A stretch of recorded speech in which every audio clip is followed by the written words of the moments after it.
Hey, what's up? What's up? I am in the car driving down the street, got the pup sitting next to me, doing what he does, just relaxing. Um, so I was given this challenge to talk about 5 things that I would do differently if I were to start my business, like if I was starting it right now. So just taking a look back, something a little different for Friday. What would I do differently? By the way, let me know if you guys can hear me, okay? Because I am in the car going down the street. I don't know if this sounds like just straight trash. You can't hear me at all. Or you can hear me, but it sounds like crap. Anyway, so 5 things I would do differently. I really thought about this one because um, when you hit, 7 figures in 7 months, or your clients are crushing it, even though yes, there were hurdles along the way, there are things that we don't really necessarily sit back and really think about, like what would we do differently. So I would say, if I'm going to do this in any order because I don't necessarily know the order, I would say if I started with number 5, I think it would be actually, I think I can do them in order. I'm going to do them in reverse order. I would do number 5. Number 5 would be definitely do more cold lead generation sooner. Like, do that right at the start of my business rather than waiting for 3 months or so to start it. Do it like straight up early, because I think when you're offering something, you have about 90 days of a warm market that you can tap into. But then after that, that warm market just starts drying up. And you really have to go into, you have to go into deeper waters. You have to go into a colder market. So I definitely would have done more cold outreach a lot sooner. Um, I would have done it actually right at the beginning. Um, then my marketing. So so from December to hell, probably like July, August, September timeframe, we were doing a lot of social media. Where are you going? You want to get in the back?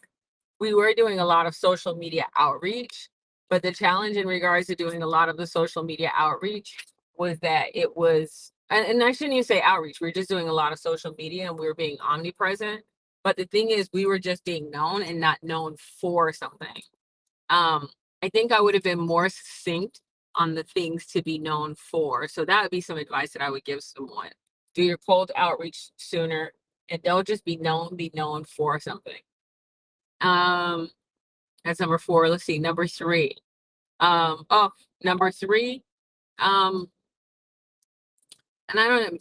I think I would have leveraged uh the some of the tools, like for lead generation again, like the persona quiz and stuff like that. I would have leveraged that sooner, and I think that would have been a lot.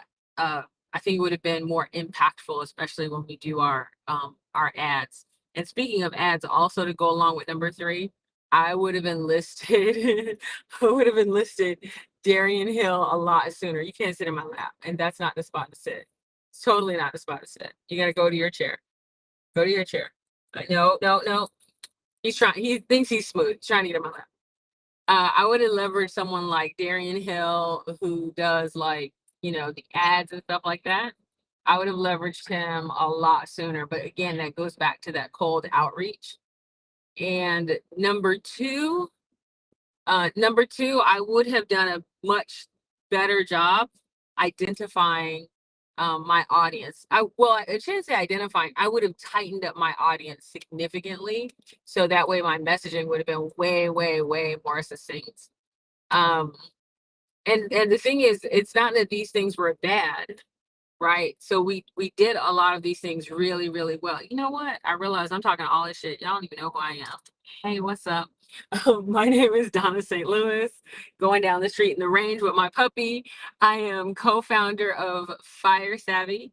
And at Fire Savvy, we really believe that, entrepreneurs deserve financial freedom from corporate colonization, because they have the testicular fortitude and the ovarian audacity to go out there and basically hunt for what they eat and make their own way.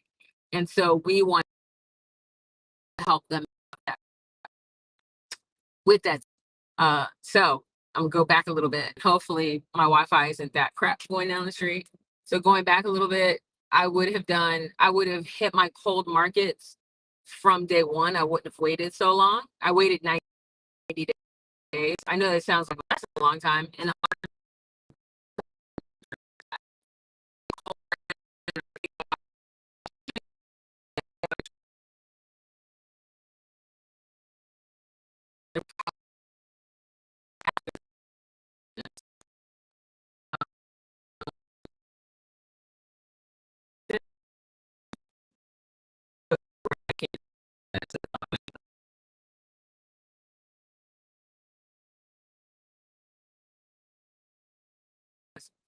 I would have hit my cold market sooner. I wouldn't rely on referrals, or just my warm market. I would have hit that sooner. I would have, so that's number five.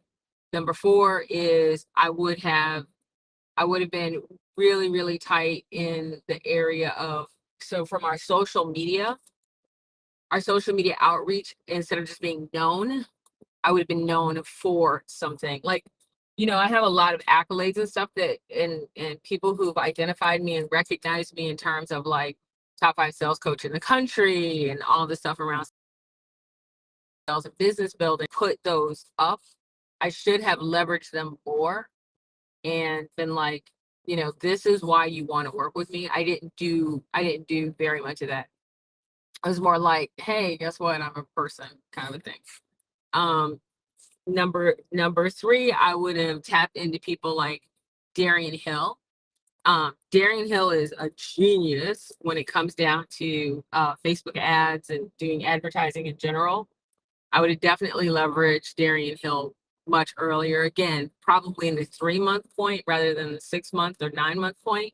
And the reason I'm saying that is because while we did well, we did 7 figures in 7 months. You can kind of see the leading and lagging indicators. We're like, dang, if we would have done this sooner, we wouldn't have run into this bump in the road, right? Um, we probably would have gone from being like, $1.2 million per year to maybe 2.7 just by making those simple changes. And number two, I would have really honed in on my ideal client, just like calling them out specifically instead of saying, hey, I would have been like, hey, if you're a professional services expert, I would have called out my ideal client way in a more clear fashion.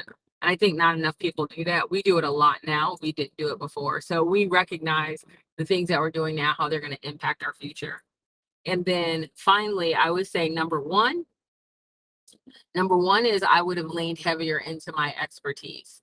It's so funny because, I have these 9 boxes that have literally created 6-figure sales for people. People who absolutely are not comfortable selling, or they have been in sales, but they're like, God, I'm just not closing at the rate I could close. I should have I should have been really, really clear, like yeah, while I'm a business strategist and all this other stuff, really that's like when it comes down to sales, your offer, your audience, and the skills to sell your offer to your audience, that's my shit. All the other stuff I can do and I do it well because I've built a $250 million company. But when it comes down to it, if you ask me what I eat, breathe, sleep, dream about, absolutely love and passionate about, it's showing people who are experts how to sell. Because I recognize if you are not great, and I don't mean good, I mean fucking great at selling, your business is going to struggle. And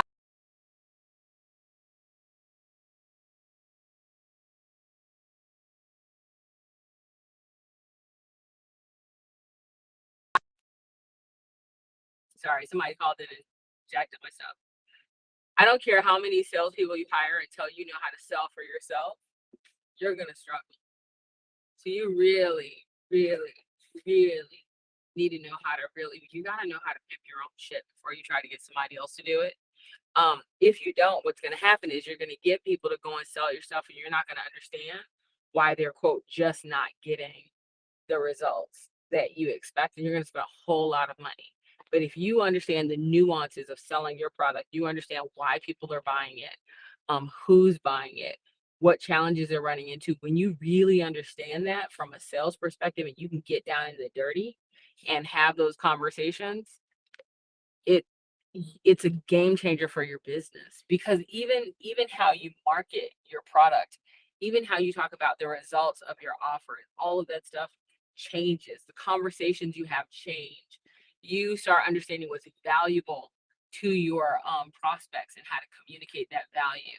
If you are not selling your own product, and I don't mean forever, but I mean to start, you're going to struggle. I mean, it is going to be a real struggle. So I would say those would be my top 5. If you want to share your top 5, I just saw someone say, hey, what's up? What's up? What's up? So yeah, I would say those are my top 5 of what I should have done, would have done differently if I were starting today. Those are the things that I would do. Those are things that I would tell my clients to do. Start with cold lead generation early so you can have continuity. Make sure that you're really clear on what message you're putting out from a social media perspective, so that you're not just known, but you're known for something. Make sure that you are leveraging, advertisements. And yeah, you could do it yourself, but literally get someone on the outside. Make sure that you're super clear and calling out your dream client, and be tighter on your own area of expertise. Like, go way in. I tell people all the time, there's a lot of things that I can do, but what's the thing that really gets me jazzed up? It's quite honestly helping people make more money through sales. That's what I love to do. And I have a 9-box formula that closes 6-figure deals that my clients have used all the time. And they go from being people who are like, oh, I don't really like sales, to being just badass sales pros.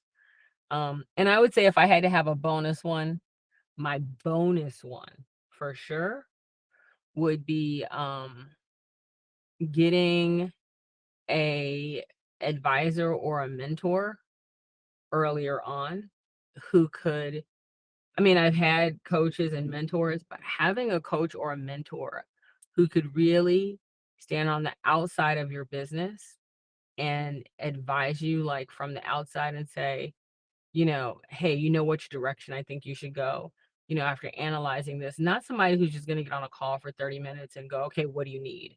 Because here's the thing, if you are anywhere near being a halfway decent advisor or coach, your clients don't know what they need. They just don't. And they should not be directing you. It's the other way around. You're the coach. It's your job to stand on the outside of the pickle jar, to read the label and say, hey, this is what I see. What I love about Chanel Evans is she's absolutely amazing co-founder who can read the tea leaves. And she'll say, this is what's happening. I so wish, and I have been looking for a business advisor who could really be more directive. It's so hard to find one that's truly directive. And I don't mean, a coach who's just going to educate me on stuff. That's not what I'm talking about. I mean a true advisor who's looking at the industry, who's having different conversations. Someone who could say, you know what, Donna? Yes, I know you could do A, B, C, and D. I know you have, certifications and expertise in this, but quite honestly, this is the direction you should go. We do that for our clients. Finding someone who could do that for us has been a huge challenge. And yeah, we have coaches, and just that directive, it's really hard. It's really, really hard finding that person. And it's funny because people talk a lot of shit about the coaching industry. And I'm like, that's because you're getting people who basically are teachers, right? And you have to figure out if you're doing the math right. I'm talking about business advisors. They're hard to find. And I jokingly said to someone, they said, what's missing in your business? And I said, it's going to sound egotistical as shit, but I need a me. I need someone like me who's going to look at my business from a whole and say, this is what I think you should do. Or someone who's going to challenge me on what I'm doing, right? And put me and Chanel together in a room and say, this is what I think you should do. Turn left, go right, flip the script and do this. If you only knew how hard that is to find, I don't care how many figures you got, it is hard to find. Most coaches are just being educational. They're not being directive. So we're more like business advisors and directors. We can't find people who do what we do. Looking. I'm looking all over the place. Do not send me a SMS right now. Don't send me a DM talking about, girl, I got you. If you haven't done a 7 or 8 figure business already, no need for us to talk about it. But anyway, yeah, I still to this day wish we had someone like that. That was more of an advisor. That was more directive. I'm not looking for a done for you service. I'm looking for someone who's directive and advisory. That's still missing. And I feel like having that person in our business would be instrumental in taking us from 7 to 8 figures. Probably in a very, very, very short amount of time. Anyway, that's all I got. Let's see. Do I have any questions? Well, I'm driving a rate and off of that person. Okay. Here's the one question I got, which is, okay, it's not that I can't read. It's hard for me to read without glasses on. Okay. The question is, I'm just taking a look. Okay. The question is, when you're looking for a business advisor / coach / director, how much do you pay? So here's the thing. I am a big believer that, you got to pay a little higher. Everybody thinks I walked in this business and it was like, I immediately charged, this amount of money. No, believe it or not, when I first started coaching, I was only charging like $1,000 a month. Now I'm at, between 2,500 and 10,000 a month based on what the person wants. And I know there is definitely a difference between a $2,500 coach and a $10,000 coach. Generally, that's access. What I find is that I have to do a better job vetting the $10,000 coach that I'm looking for, because a lot of people will sell a $10,000 coaching package and then not give the access or the partnerships that are expected. So, for example, people who get into our $10,000 a month program, they are at a certain level and they're at a partnership position where we're driving each other business, and it damn near pays for itself, right? So I'm looking for that kind of partnership coach to work with. And it's really hard to find, quite honestly. Anyway, I gotta go because I know I'm going in the matrix, and I'll talk to you guys later. Have a good one.